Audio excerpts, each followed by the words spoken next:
উভচর যুদ্ধ জাহাজে করে ২৫০০ মার্কিন সেনা মধ্যপ্রাচ্যের উদ্দেশ্যে রওনা দিয়েছে। আজকের ব্রেকিং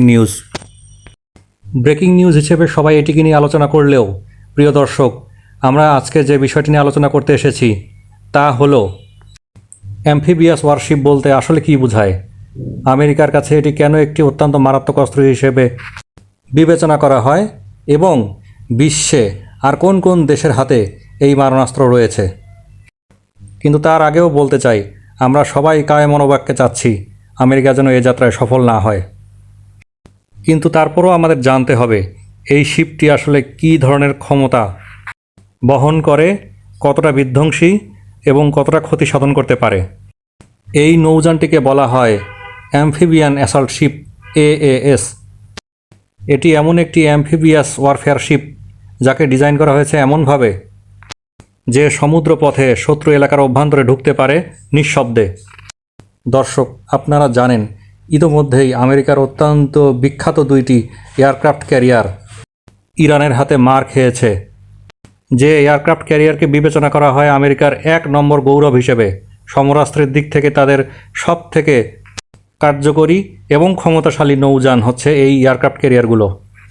চোখে আঙুল দিয়ে ইরান তাদেরকে দেখিয়ে দিয়েছে যে এই অঞ্চলে আর তাদের একক আধিপত্য আগের মতো নেই। এ কারণেই তারা বাধ্য হয়ে তাদের স্ট্র্যাটেজি পরিবর্তন করতে নতুন এই নৌযানের আশ্রয় নিয়েছে। তাদের ধারণা, ইরানের মিসাইল অথবা ড্রোন আকাশে যতটা সক্ষম, পানির নিচে হয়তোবা ততটা সফল তারা হতে পারবে না। অ্যাম্ফিবিয়াস অ্যাসল্ট শিপ হচ্ছে একটি ক্যাপিটাল শিপ।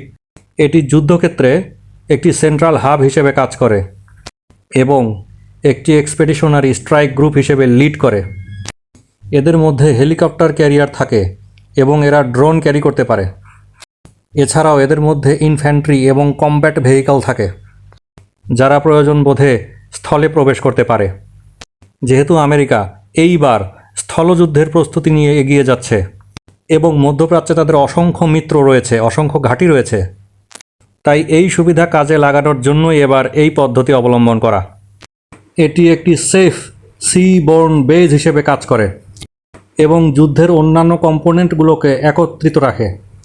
বর্তমানে সবথেকে বড় অ্যাম্ফিবিয়াস অ্যাসল্ট শিপটি ইউএসের দখলে। ইউএসের বাইরে যেসব দেশের হাতে এই মারণাস্ত্র রয়েছে, China, Britain, France, Italy, Spain, Australia, Brazil, south Korea, মিশর এবং এরদোগান দ্য গ্রেট অর্থাৎ তুরস্ক। সাধারণত ৩ ক্লাসের অ্যাম্ফিবিয়াস অ্যাসল্ট শিপ হয়ে থাকে: LPH landing platform helicopter, LHA landing helicopter assault এবং LHD ল্যান্ডিং হেলিকপ্টার ডক। তো তাহলে এই নেভাল ওয়ার মেশিনে করে আমেরিকা তার ২৫০০ সেনাকে আর্মস অ্যান্ড অ্যামিউনিশনস সহ পাঠাচ্ছে ইরানের সামনে, ইরানকে মোকাবেলার জন্য। তারা ভালোভাবেই জানে ইরানকে পেছন থেকে সাহায্য করছে ২ জায়ান্ট, রাশিয়া এবং চায়না। রাশিয়ার কিন্তু এই ধরনের ওয়ারশিপের উপর যথেষ্ট সুপ্রিমেসি আছে।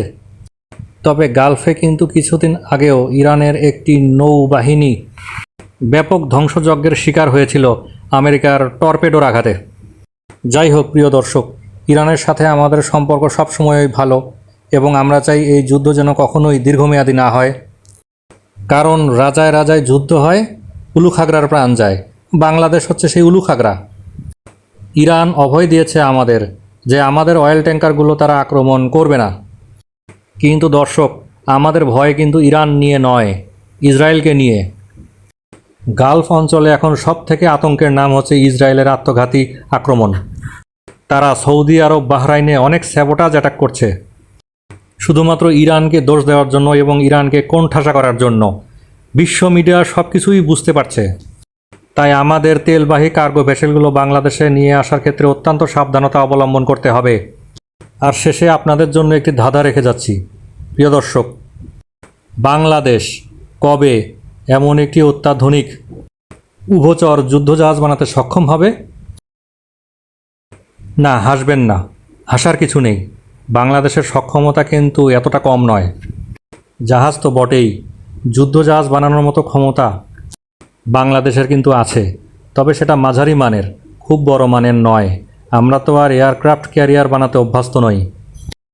জাহাজ নির্মাণ শিল্প নিয়ে আমরা এর আগে একাধিক পর্ব দিয়েছি, তাই এই বিষয়টা নিয়ে আজকে নতুন করে কিছু বললাম না। তবে আমাদেরকে অবশ্যই চেষ্টা করতে হবে, কারণ এটি একটি বিশাল অর্থনীতি। জাহাজ শিল্পে মেরিন ইঞ্জিনিয়ারিং নিয়ে কাজ করতে পারে এমন তীক্ষ্ণ এবং মেধাবী বুদ্ধিদীপ্ত প্রকৌশলী আমাদের দরকার। প্রকৌশল বিশ্ববিদ্যালয়ে যারা ভর্তি হতে চাও তাদের জন্য একটি বার্তা। প্রকৌশল বিশ্ববিদ্যালয়ে ভর্তির জন্য বেস্ট মেন্টরশিপ, গাইডেন্স এবং বেস্ট হাউস টিউটর পেতে ডেসক্রিপশন বক্সে দেখানো নাম্বারে যোগাযোগ করো। প্রকৌশলী আহসান।